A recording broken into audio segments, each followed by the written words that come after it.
Théophile Vianney, bien bonjour. Perfecto, bien le bonjour. Bonjour à votre panel qui est si chaud ce matin. Bonjour particulièrement à mes frères et sœurs musulmans. Ah, frères et sœurs musulmans, c'est le moment où nous, à dire bonjour. Nous les dragons, on renforce la fraternité. Et la fraternité. Donc vraiment, je ne vais que saluer les téléspectateurs musulmans ce matin. Merci TVB, hein. Vous étiez aux commandes de ce plateau ces 2 derniers jours. Oui.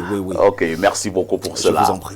Lorsqu'on reçoit TVB tous les matins, cela signifie qu'on doit déjà aller du côté des kiosques pour la quintessence de l'information parue de ce côté. TVB, que disent les journaux? Les journaux qui sont disponibles en kiosque ce matin présentent pas mal d'actualités El Perfecto et nous ouvrons cette revue de presse avec un journal de la maison. Il s'agit du tri hebdomadaire La Météo de Dieudonné Mvang qui s'intéresse donc aux comifères, synergie d'action entre l'État et le concessionnaire. Cette information est à retrouver en page 3. Et bien la réunion s'est tenue du côté du ministère des Transports et cette réunion a été présidée par le ministre des Transports, président du comité interministériel des infrastructures ferroviaires. C'était bien sûr hier 18 mars 2023. Jean-Ernest Massenangalebe, par ailleurs ministre des Transports, a donc présidé ces travaux et lors de la 47e session ordinaire, il a exhorté les différentes parties prenantes engagées au projet de modernisation du secteur ferroviaire à assurer la réussite du programme quinquennal numéro 2. Cette information est à retrouver en page 3 de ce journal. Dans son numéro 1991 de ce jeudi 19 mars 2026, Info Matin s'intéresse à cette autre actualité et parle de Nachigal, bel et bien opérationnel, en visite de travail sur le site des installations de l'aménagement hydroélectrique ce 18 mars à Ndokwa, dans l'arrondissement de Mbanjok, département de la Haute-Sanaga, région du centre. Le ministre de l'eau et de l'énergie entre autres, a donc indiqué que 30% de l'électricité consommée dans les ménages du réseau interconnecté sud en abrégé RIS provient de ce barrage. Gaston Elundoué Somba a également appelé à la restructuration du secteur, d'après ce que nous dit Info Matin en page 3. Barrage de Nachigal, rapport de production, c'est la une du journal Mutation de Georges Alain Boyomo qui précise en page 9 qu'en compagnie de la directrice générale de Nachigal Hydropower Company, Claire Gall, le ministre de l'eau et de l'énergie était à nouveau sur le site de l'ouvrage hier. Gaston Elundoué Somba confirme que la baisse de la production de 420 MW à 300 MW est due à une longue période d'étiage. Au tribunal, nous y sommes ce matin avec Mutation en page 7. Fusillade pour l'assassinat de bébé Matisse. Cette information est à retrouver ce jour. Le jour d'Aman Mana en fait sa une. Assassinat de bébé Matisse, Dagobert Noafo, condamné à la peine de mort par fusillade. C'est bien sûr ce que nous dit le journal d'Aman Mana. Le messager reste également dans cette affaire Matisse, condamné à mort. Le tribunal de grande instance du Fundi a prononcé hier la peine capitale contre Dagobert Noafo pour l'assassinat du jeune Matisse Wanji. La fin d'un procès chargé de vives émotions. C'est à lire en page 2 du journal de Feu Pius Njawe. Meurtre de bébé Matisse, son bourreau condamné à être fusillé, nous dit donc ce matin la nouvelle expression. Dagobert Noafo, qui avait froidement assassiné l'enfant de son voisin pour se venger contre son père, a été condamné à mort le 18 mars dernier par le tribunal de grande instance du Fundi par fusillade sur la place publique. Une peine que les tribunaux camerounais ont rarement infligée ces dernières années, d'après le constat qui est fait par la nouvelle expression en page 4. Cameroun Tribune en petite une reste également dans cette affaire. Assassinat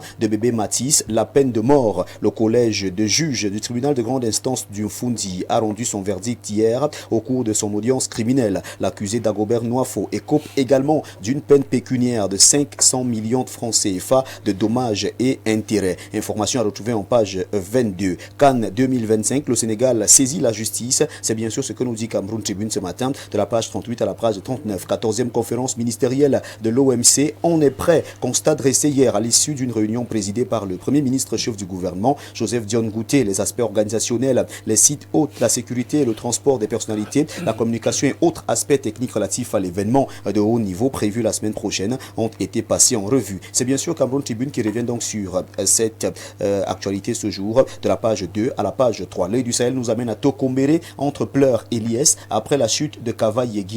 L'ambiance du côté de Tokombéré est à retrouver en page 7 du journal de Gibaï Gatama. Dans son édition spéciale, le journal de Marie-Solange Manga, le réveil des faits, s'intéresse à cette coopération académique. Armand Claude Abanda ouvre la voie à un partenariat Cameroun-Canada renforcé. La coopération académique entre le Cameroun et le Canada vient de franchir une nouvelle étape importante. Armand Claude Abanda, titulaire de la chaire UNESCO d'Afrique centrale Access TIC, a été reçu par son excellence Marie-Claude Harvey, haut commissaire du Canada au Cameroun, pour discuter de la la relance d'un partenariat entre les institutions canadiennes et camerounaises. Cette rencontre ouvre de nouvelles perspectives pour les étudiants et le personnel des deux pays. Nous restons en éducation ce matin avec le Firmament. Le journal de Parfait Haïti présente ici l'Institut universitaire La Majestueuse d'Azua comme étant le fleuron de l'excellence académique et de la garantie socio-professionnelle. À travers une note du ministre d'État, ministre de l'Enseignement supérieur, datée du 16 mars 2026, cette prestigieuse académie située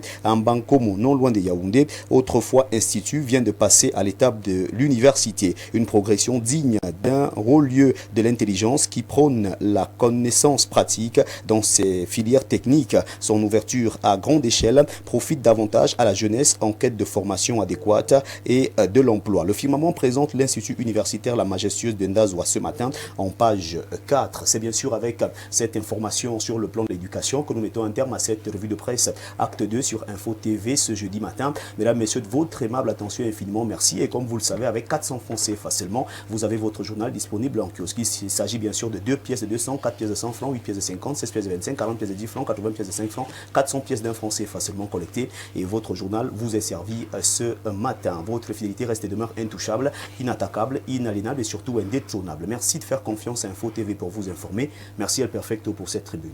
Merci à toi TVB pour cette brillante revue de la presse. Je ne sais pas, demain ce sera donc la fête. Oui. Je ne sais pas si on sera là. Moi j'ai déjà mon vêtement de demain, donc je vais commencer un peu plus tôt. Hein. Si je suis là demain, j'ai peur que je ne sois en retard. Au vrai lieu.